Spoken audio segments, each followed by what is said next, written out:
This episode of ArchRivalz was brought to you by Cindy's Enchanted Apparel and Glass Footwear. Sounds safe, for once. Okay, roll clip. I'm Crazy Cindy. Are you looking for the highest quality, affordable, rat-sewn evening and ballroom attire? Look no further, you lonely bitch. Cindy's gonna help you land that prince. Free pumpkin stagecoach rides for the purchase of any 3 gowns. And hell, if you turn pumpkin by midnight, the glass slippers are on the house. Bippity-boppity bam, that's a damn good deal.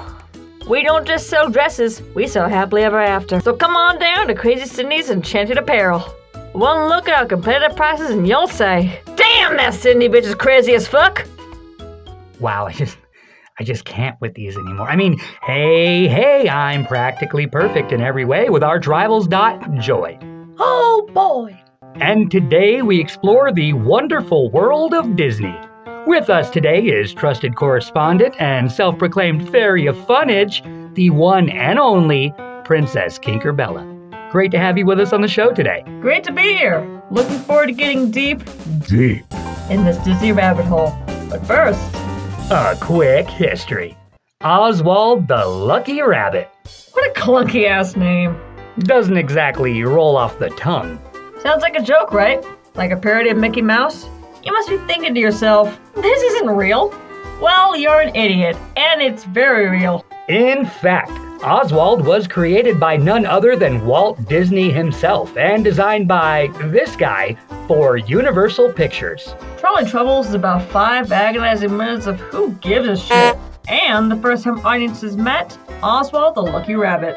True, this was the first appearance of Oswald, but it was the second short produced in the Oswald the Lucky Rabbit series, released in 1927.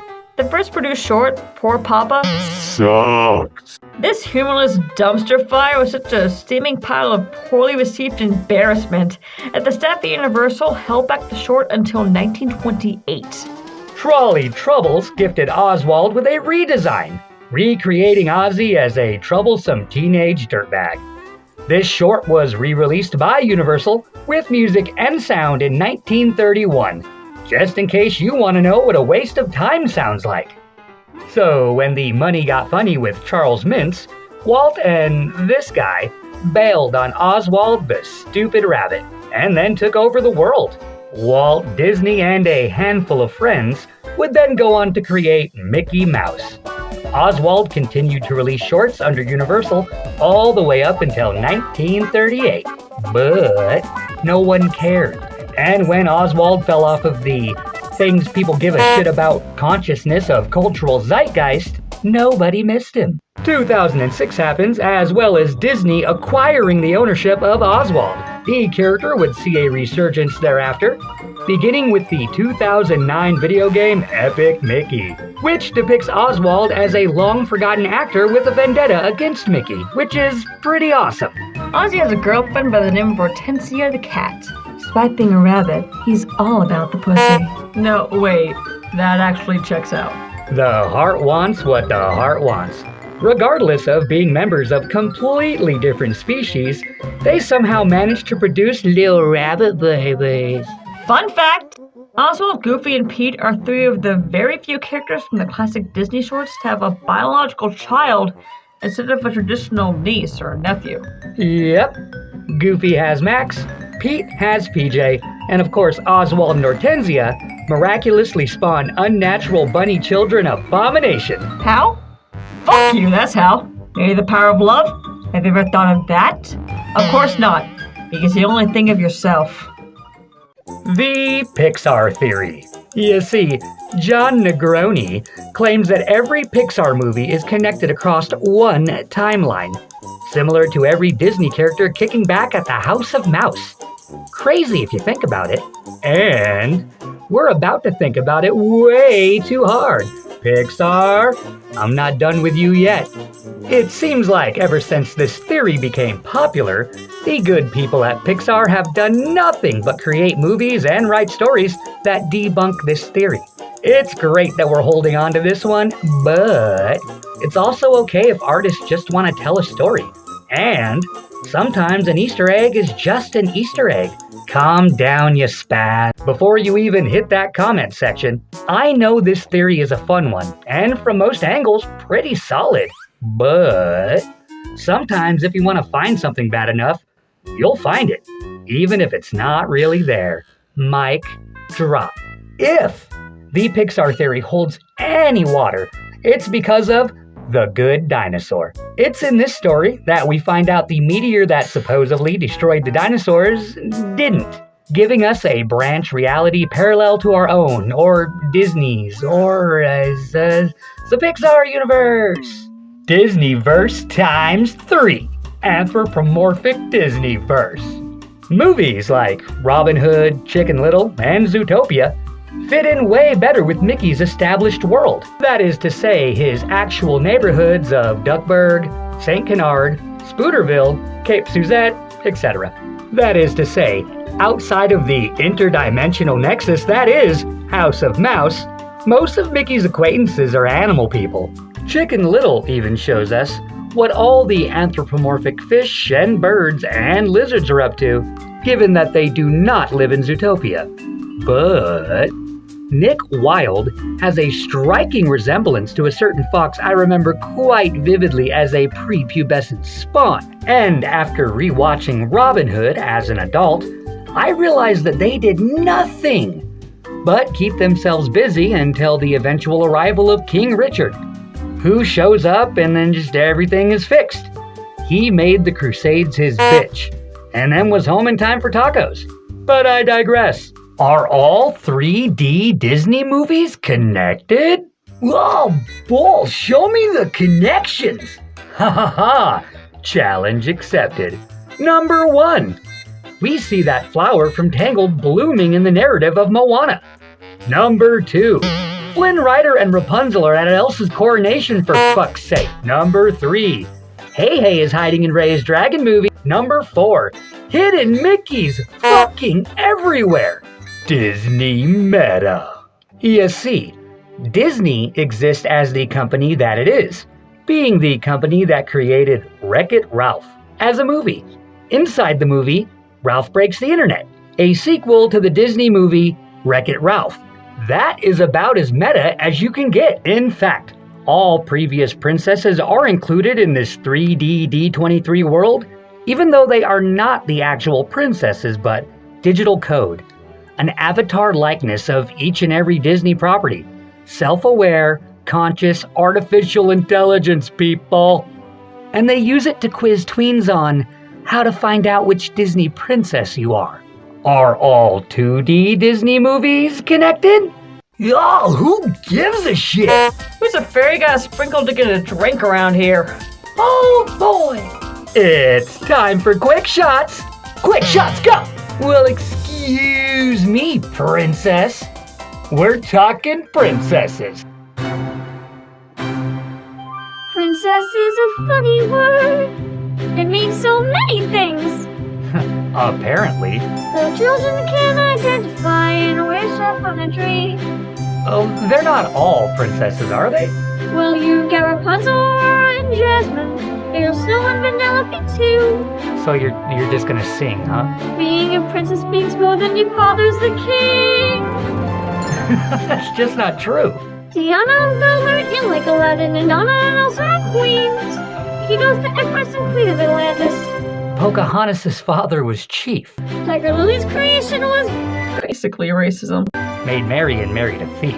Moana's the chief of the coconut lovers. So basically king of the beach. The life of a Disney princess can stem from any cause. I'd say Megara really raised the bar when she wed a demigod. You're goddamn right. Wait, so they get royal status to avoid cultural backlash? Nope. It's because every little girl in the world Is a princess, jackass. It's shot number 2. Ladies, where are the gentlemen? Princess. Prince Philip. Harry. I said gentlemen. This guy gives me the same feeling I get when I'm watching The Cosby Show on Nickelodeon. Bad vibes, Nick at Night. Check it. Your boy Philip was the first Disney prince to be given a proper name and character development. He's a hero. He saved his entire kingdom by kissing a homeless dead girl with no prior knowledge that action would break the curse, so think about that. Prince Florian. Who? The guy from Snow White. Oh! Wait. There was a guy in Snow White that wasn't a dwarves? So says the internet. Prince Charming. Spoiled brat. Is he though? Is he really charming? Really? Is he charming? Listen up. One night, Charming's dad, Papa Charming, puts together a swanky yet banging party for his overprivileged, rebellious little charmer. Not just any party, you see. Daddy invited all the ladies, like all of them. Seriously, every lady in the kingdom. Oh, so whatever you're into. A buffet fit for a king. Prince Charming stands unamused by his father's attempt at providing his child with storybook happiness. As we see young Charming yawning sarcastically, rolling his eyes and glaring at dear old dad as if he murdered his pet deer, you fucking man-child. Yo, Charming, you should change your name to Prince Ungrateful, am I right? Aladdin. Liar! He's a compulsive liar with a dirty monkey that just can't stop stealing. Is that not enough to just soak your panties? Did we mention he's homeless and has a thing for underage girls? Wowee! Prince Ali Boo Boo really checks all the boxes. What a catch! Flynn Rider. Smooth operator. You know what? I'm just gonna say it. I like this guy. I mean, he's not without flaw, but check the smolder. Prince Eric. Murderer. This guy's entire kingdom was built off the bloody backs of Ariel's deliciously buttered friends and family. What do you expect from a dingy broad who's willing to trade her voice just to be closer to the captain's log? You know what they say. Once you go human, get your shit together because you've hit rock bottom. Prince Adam? Innocent. Hello, stranger danger.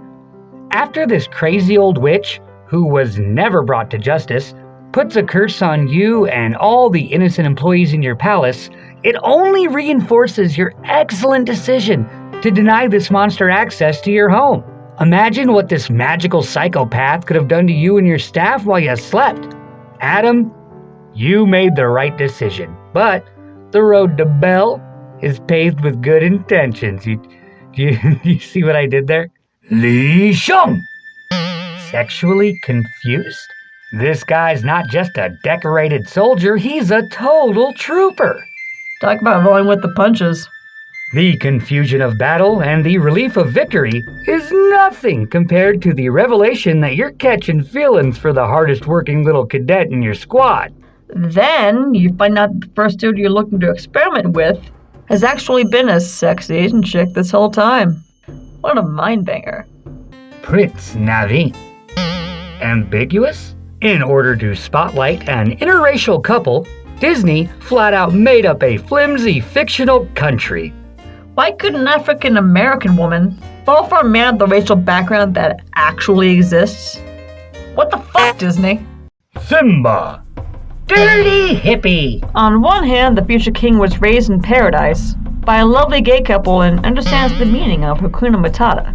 On the other hand, he's lazy, riddled with guilt, and eats bugs, so, all hail the king. Slimy and satisfying. Shot number 3.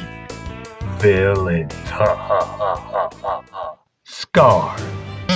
Nazi? Do you guys remember that time Hitler was a lion? Well, that's the whole joke. That's the whole joke. Jafar. Greedy. Greedy as hell. Looks to me like you made it, straight rat. I mean, how much is enough for you, Jafar? As far as I can tell, you do whatever you want, whenever you want. You have a great job with more money and power than any man in even your prestigious position should even have. All you had to do was not be a dick. And you blew it. Twice. You He did look really cool as a genie, though. Well, actually, it's called a djinn. This motherfucker. Can I call you Tim for short? Oh, jeez, who gave her a mic? That would be me. Well, I hate it. Oh, I am well aware. Let's talk about Hades. Bum deal. You got fucked. I can see why Hades wasn't fit to rule, but was Zeus really the best guy for the job? What kind of god gets himself baby-jacked? You let Bobcat Goldthwait and Matt Furrer steal your fucking baby? Not so omnipotent. Huh, Pain and Panic are the dumbasses of the movie. And they put one over on the king of gods? Zeus? You're fucking fired! Cruella de Vil. Irredeemable. She kills baby animals. Asshole. Recommended I crack. Series edition. Lilo and Stitch. The series, not the movie. Which is a good movie, but we're talking about TV shows. So get movies out of your head. You still with me? Fantastic. This story begins with Stitch, the movie, and ends with a movie called Leroy and Stitch. But between all that straight-to-DVD home media goodness, we get an animated series featuring cousins. Hundreds of apocalyptic space gremlins, all with unique personalities and abilities. Each episode, we see Lilo and Stitch help these destructive little monsters find their place in the world. Lucky for them, that place is Hawaii, so they never really have to travel far. Tune in just to see the experiment of the week and pick your favorite. Reuben, voiced by Rob Paulson, was easily my favorite cousin Experiment 625. And in my opinion, the series' standout character. Call me, beat me, if you want to reach me. It's impossible! So a brain surgeon and a rocket scientist walk into a bar. Unless their brain was a government experiment. This is Kim Possible's origin. Really, either one though is more acceptable. Also, this cartoon is awesome. Fun story, good characters, and it ends well. Twice. Ignore everything that comes after the initial series, and you could say it's all good, Gimme Cut.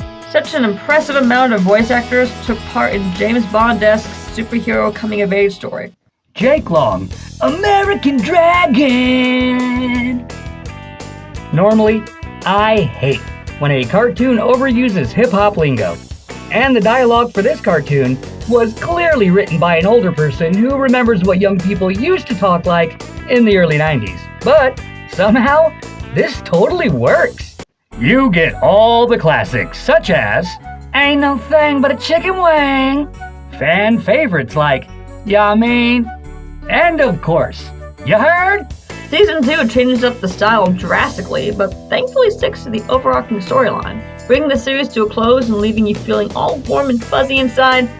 The Jonas Brothers did not need to do what they did to that theme song, but they did. I mean, if it ain't broken, don't make the Jonas Brothers cover it. You heard? Now it's time to say goodbye to all three of our fans. M-I-C, see you when I see ya. K-E-Y, why? Because fuck you, that's why. B-U-N-N-Y.